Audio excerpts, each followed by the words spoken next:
तो भाई जिसका हम इतने टाइम से इंतज़ार कर रहे थे वो फाइनली हो चुका है। हाँ, मैं बात कर रहा हूँ जेम्स गन के डीसी यूनिवर्स के प्लान को लेकर। तो जेम्स गन ने यहाँ पर अपने 10 ईयर प्लान को ध्यान में रखते हुए डीसी यूनिवर्स के अपने कुछ एक अपकमिंग प्रोजेक्ट्स को रिवील कर दिया है। लेकिन वीडियो शुरू करने से पहले मैं एक बात बोलना चाहूँगा। आई नो कि अब हमें स्नाइडरवर्स को भूलना पड़ेगा और यहाँ पर कोई भी हेनरी कैविल के रूप में सुपरमैन हमें नहीं देखने को मिलने वाला। लेकिन जेम्स गन भी इसमें गलत नहीं है, क्योंकि जैक स्नाइडर यूनिवर्स इतना मेस्ड अप हो चुका था कि जेम्स गन ने फाइनली डीसी को रिपोर्ट करने का फैसला लिया। तो हाँ, यहाँ पर जेम्स गन को कुछ भी बोलने से कोई भी फायदा नहीं होगा। हम जानते हैं कि जेम्स गन में कितनी पोटेंशियल है इस चीज़ को लेकर, और ये बात मैं पहले भी बोल चुका हूँ कि जो बंदा गार्डियंस ऑफ द गैलेक्सी जैसी सीरीज को इतना पॉपुलर कर सकता है, तो सोचिए वो ऑलरेडी पॉपुलर डीसी के कैरेक्टर्स को किस लेवल तक लेकर जा सकता है। तो इसीलिए एक्साइटेड हो जाओ यार इस चीज़ के लिए। तो चलो फिर जानते हैं जेम्स गन के कुछ एक डीसी के अपकमिंग प्रोजेक्ट्स के बारे में। तो सबसे पहले तो जेम्स गन ने हम सभी को आसान शब्दों में ये समझा दिया है कि डीसी में दो टाइप के प्रोजेक्ट्स रहने वाले हैं। सबसे पहला रहेगा कनेक्टेड यूनिवर्स, जिसमें कि movies, live action TV series, animated TV series और इवन की गेम्स भी आपस में कनेक्टेड रहेंगी। जी हाँ, गेम्स भी। और इस यूनिवर्स में सभी सेम एक्टर्स ही अपने कैरेक्टर्स को प्ले करेंगे और इस यूनिवर्स का नाम रहेगा डीसी यूनिवर्स, यानी कि डीसीयू। और दूसरा जो प्रोजेक्ट रहेगा वो रहेगा डीसी की स्टैंड अलोन मूवीज का, जैसे कि मैट रीव्स का बैटमैन, वोक्विन फिनिक्स का जोकर और टीन टाइटंस गो जैसी सीरीज। ये आपस में कनेक्टेड नहीं होंगी और इस यूनिवर्स का नाम होगा डीसी एल्सवर्ल्ड। डीसी एल्सवर्ल्ड मतलब जो डीसी यूनिवर्स से बाहर की चीजें हैं जो डीसी यूनिवर्स में एग्जिस्ट नहीं करती हैं, इसीलिए ये आपस में कनेक्टेड नहीं रहेंगी। तो हाँ भाई, यहाँ पर टोटल दो टाइप के प्रोजेक्ट रहने वाले हैं। एक तो है डीसी यूनिवर्स और दूसरा है डीसी एल्सवर्ल्ड। इसके बाद जेम्स गन ने डीसीयू के प्रोजेक्ट्स के बारे में बताया, जहां पर जेम्स गन ने ये रिवील किया कि ये डीसीयू का चैप्टर 1 रहने वाला है, जिसका नाम रहेगा गॉड्स एंड मॉन्स्टर्स। लेकिन अपने प्रोजेक्ट्स को रिवील करने से पहले जेम्स गन ने यहाँ पर कुछ एक पुराने प्रोजेक्ट्स की बात की, जिसमें कि सबसे पहले रहने वाली है हाल ही में आने वाली Shazam fury of the gods, और वो मूवी सीधा जाकर कनेक्टेड होगी फ्लैश पॉइंट से। और फ्लैश पॉइंट ही वो मूवी होने वाली है जो पूरे डीसी यूनिवर्स को रीसेट कर देगी। ये सब मैंने नहीं बल्कि जेम्स गन ने कहा है। और रीसेट होने के बाद सबसे पहले आएगी ब्लू बीटल की मूवी, और उसके बाद आएगी डायरेक्टली एक्वामैन 2 जो कि जेसन मोमोआ के साथ रहने वाली है। और उसके बाद शुरुआत होगी डीसी यूनिवर्स के न्यू प्रोजेक्ट्स की। और इसमें जेम्स गन ने फिलहाल 10 प्रोजेक्ट्स को रिवील किया है। तो चलो एक एक करके बात करते हैं 10 के 10 प्रोजेक्ट्स के बारे में। तो सबसे पहला प्रोजेक्ट रहने वाला है डीसी की एनिमेटेड सीरीज क्रिएचर कमांडोज, जो कि इसी नाम की कॉमिक्स पे बेस्ड है। और इसमें वेम्पायर, ज़ॉम्बीज और भी डिफरेंट टाइप की एंटिटीज सब हैं। और हाँ, यहाँ पर जेम्स गन ने क्लियरली मेंशन किया है कि हर एक एनिमेटेड सीरीज का कैरेक्टर लाइव एक्शन में भी अपीयर होगा और हर एक लाइव एक्शन का कैरेक्टर एनिमेटेड सीरीज में भी अपीयर होगा। और एनिमेटेड सीरीज में जो अपने कैरेक्टर को वॉइस देंगे वही लाइव एक्शन में इस कैरेक्टर को प्ले भी करेंगे, और लाइव एक्शन में जो एक्टर अपने कैरेक्टर को प्ले करेगा वही एनिमेटेड सीरीज में अपने कैरेक्टर को वॉइस भी देगा। तो ये काफ़ी कूल चीज़ है। इसी के साथ नेक्स्ट प्रोजेक्ट रहेगा live action TV series Waller, और ये अमेंडा वॉलर की स्टोरी पर फोकस करेगी। और ये live action TV series peace maker के सीजन 1 के बाद की और सीजन 2 से पहले की रहने वाली है। और इसके बाद रहेगा डीसी का मेगा प्रोजेक्ट सुपरमैन की मूवी, जिसका नाम रहेगा सुपरमैन लेगेसी।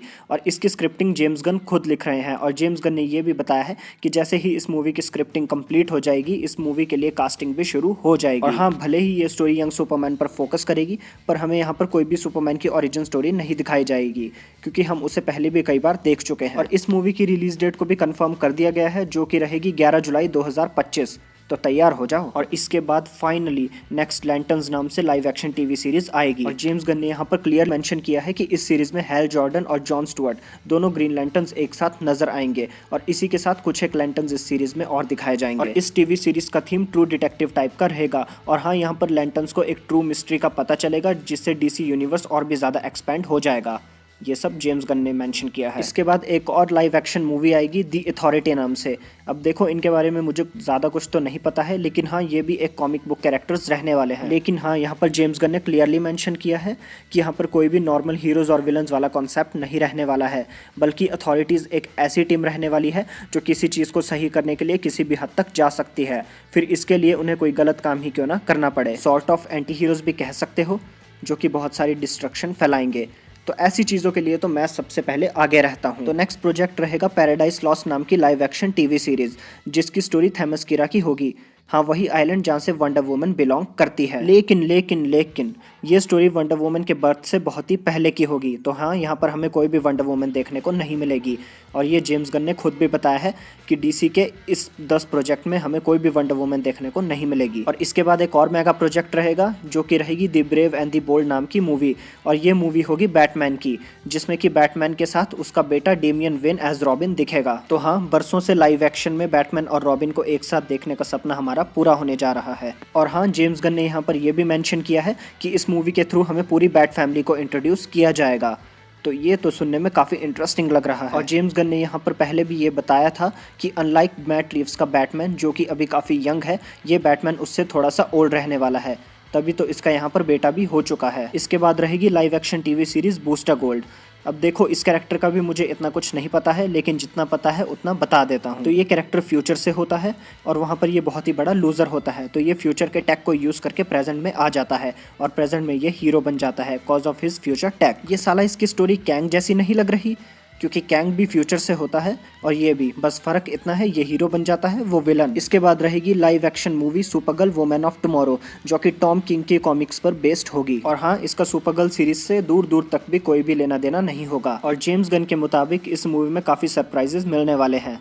तो चलो देखते हैं क्या होता है। और इसके बाद नेक्स्ट प्रोजेक्ट रहने वाला है स्वैम्प थिंग की मूवी, जो कि डीसी के कैरेक्टर स्वैम्प थिंग पर ही बेस्ड होगी। और यहाँ पर जेम्स गन ने क्लियरली मेंशन किया है कि ये सारे प्रोजेक्ट्स चैप्टर 1 का एक छोटा सा पार्ट है। तो हाँ, यहाँ पर और भी कई सारे प्रोजेक्ट्स अभी तक रिवील नहीं किए गए हैं और ये चैप्टर 1 डीसीयू के नेक्स्ट 10 ईयर प्लान का पार्ट है।